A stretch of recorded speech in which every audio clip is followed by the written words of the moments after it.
Okay. வணக்கம், நல்லா இருக்கீங்களாண்ணே? நல்லா இருக்கீங்களாண்ணே? ஓகேண்ணே. எந்த ஊர்ண்ணே நீங்க? பொன்னாளிபாளையம். சரிண்ணே. சரி ரைட். இப்போ இந்த குண்டடம் மாட்டு சந்தை எத்தனை வருஷமா இந்த சந்தை இயங்கிக்கிட்டு இருக்குண்ணே? 3 வருஷம் ஆச்சு. 2 வருஷம் ஆயிடுச்சா? மாட்டு சந்தை 2009 ஆரம்பங்க. மாட்டு சந்தை 13 வருஷம் ஆச்சு. வாரத்துல எந்த நாள் சந்தை நடக்கும்? ஒவ்வொரு வாரம் சனிக்கிழமை. சரி, இந்த மாடல எப்படி விலைகள் போய்கிட்டு இருக்குது நார்மலா? இப்ப நார்மலா காரி சட்டை நல்ல விலைக்கு விற்குதுங்க. பாக்கி காரி சட்டை செவல சட்டை நல்ல விலைக்கு விற்குது. பாக்கி இதெல்லாம் மற்றதெல்லாம் கொஞ்சம் கம்மியா விற்குது. சரி, இந்த இருக்குல்ல இந்த மாடு, இந்த மாடுனா எவ்வளவு போகும்னு நினைக்கிறீங்க? கொடுத்தாச்சு 37,500 ரூபாய். 37,500. எத்தனை கன்று, எத்தனை மாடு? மாடு மட்டும் 4 பல்லு. 4 பல்லு 37,000. 7,000. ஓகே, 37,000. நான் பால் இறக்குமானே? பால் நீ போனா தான் கறக்கு. இனிமே தான் கறக்கு. போட்டா தான் கறக்கு. சரிங்கண்ணா, ஓகேண்ணா, ரொம்ப சந்தோஷம். இப்ப மாடு விக்கிறதுக்கு வந்தீங்களா வாங்குறதுக்கு வந்தீங்களா? விக்கிறதுக்கு தான் வந்திருக்கிற. எல்லாருமே விக்கிறதுக்கு வந்திருக்காங்க. சரிண்ணா, வித்துட்டு அதுக்கப்புறம் வாங்குவீங்களா? இங்க மாடு வாங்குவோம், மேய்க்க வாங்குவோம். எத்தனை மாடு வச்சிருக்கீங்க நீங்க? நான் 6 ரூபாய் வச்சிருக்கேன். சரி, நீங்க எத்தனை வச்சிருக்கீங்க? 9 ரூபாய். சரி, நீங்க?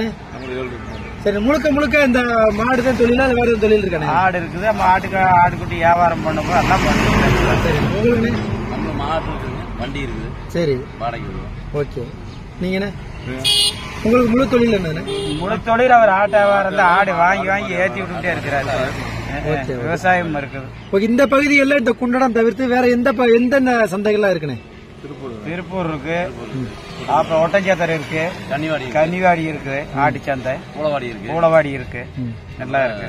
இங்க என்ன? சரி, நரிக்கல்பட்டி இருக்கு. இருக்கிறதுல பெரிய சந்தைனா எந்த சந்தையை சொல்லலாம்னு? நரிக்கல்பட்டி. இந்த நரிக்கல்பட்டிங்க கன்னிவாடி.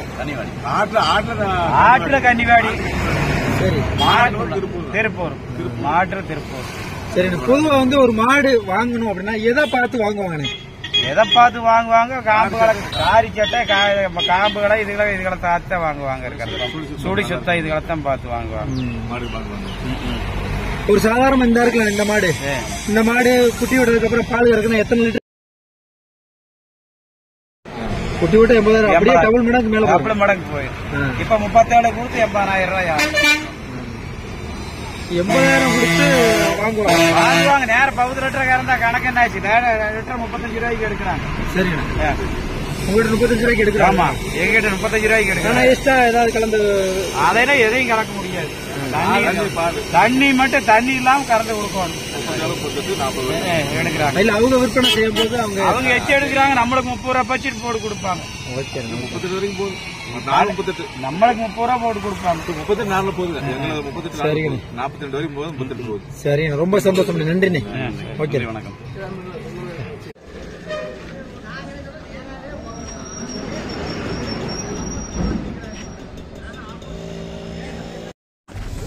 வணக்கம், நல்லா இருக்கீங்களே? நல்லா இருக்கீங்க. அண்ணா, உங்கள் பேர் என்னண்ணே? என் பேர் ஜாபர். சரிண்ணே, இந்த பெயிண்ட் டப்பா வச்சுருக்கீங்களா, இது எதுக்குண்ணே பயன்படுது? இது சும்மா எங்கள் மாடுன்னு அடையாளத்துக்கு. ஒரு அடையாளத்துக்காக? அடையாளத்துக்கு. ஓகேண்ணே. இப்போ எத்தனை மாடுக்கு இப்படி இது மாதிரி அடையாளம் போடுவீங்க? அவங்கவுங்க வாங்குற அவங்கவுங்க அடையாளம் அவங்கவுங்க போட்டு வச்சுக்கிறோம். ஏன்னா சந்தைக்குள்ளே போகும்போது மிஸ் ஆகிருங்க, மாறிடும். சரி, அப்போ இந்த அடையாளம் இப்படி போட்டிருக்கீங்க. இன்னொருத்தவங்க அடையாளம் இன்னொருத்தவங்க மாற்றி போடுவாங்க. வேற மாதிரி இப்போ புதுசாக ஒருத்தவங்க வந்தாங்கன்னா அவங்க இனிஷியல் போட்டுக்குருவாங்க. அவங்க மாதிரி போட்டுக்குவாங்க. சரி, கலர் மாற்றி போட்டுக்குருவாங்க. சரி, இது மாதிரி எங்கே உள்ளே போனாலும் கண்டுபிடிச்சிடலாம். அவுத்துட்டு போனாலும் கண்டுபிடிக்கிறது. ஓகேண்ணே. சரி, இந்த மாதிரி வேலை பார்க்குறீங்களா? எத்தனை வருஷமாக பார்க்குறீங்க? 12 வருஷமா.